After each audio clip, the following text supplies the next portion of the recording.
How's it going, everybody? Chase here, and today I'll be reviewing the Toybiz 1998 Resident Evil 2 William Birkin G3 and G4. Now, I've had this guy for a long time, and I mean a long time. I'm pretty sure I've had him since I was 14 years old. This was a Christmas gift for one year. And he has two forms. He comes with this head that does, I'm pretty sure, G3. And this thing is actually kind of freaky looking. It always reminded me of a shark for some reason. The way that the head and the dorsal looking fins.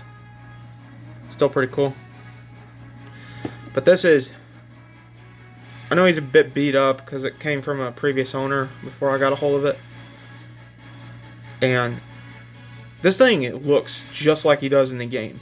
Now, if you haven't watched my playthrough of Leon's A scenario, at the end of the game, I actually took the big one from this guy. I ended up dying once or twice because I didn't heal in time. But I've had a lot of history with this thing.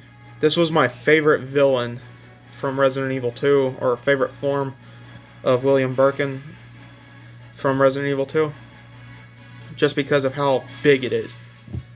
I'm serious. This thing has some serious size to it.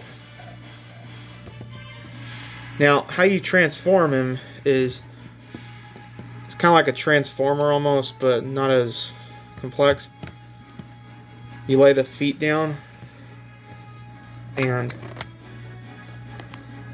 the arms come up. And when they come up,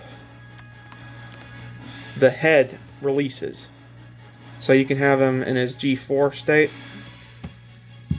or if you want him to be in his earlier form, which is actually one of my favorite moments. The arms will lock up in the air, and you can just pop on. Well, you gotta lower the arms because it has to lock into place. But you would put on the head.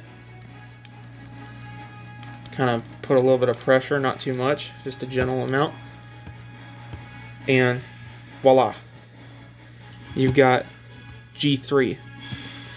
Now, in Resident Evil 2, you fight him on the train, if I remember, or not the train, but the cart that's taking you down to the laboratory at the end of the B scenario, I believe, if not the A scenario. And he just has some of the most badass music playing. I've got a little bit of it playing in the background just to kind of add an extra layer of dramatic to it. But this dude is just freaking awesome. It just looks just like it from the game.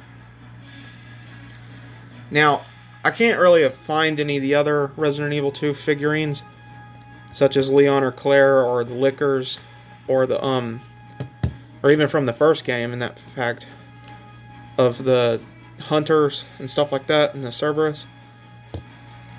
But looking at the back, he's got the bloodshot eyes like he does from the game. And if I remember correctly in the game, he always had trouble with this arm because he would tear back the skin to transform into this kind of state, if I remember correctly, something like that. But he's got a small bit of articulation in the forearm, just a little bit. You got to be really gentle with these kind of guys because they're really old. And Toybiz, if I remember correctly, was notorious for breaking really easy. He's got a swivel in the hand. I don't know if it's going to let me do it. Yeah, there it is. That lets you get him more flat-footed if you wanted to. But I usually keep this guy on my shelf behind me. I gotta lower his arms. Take off the head.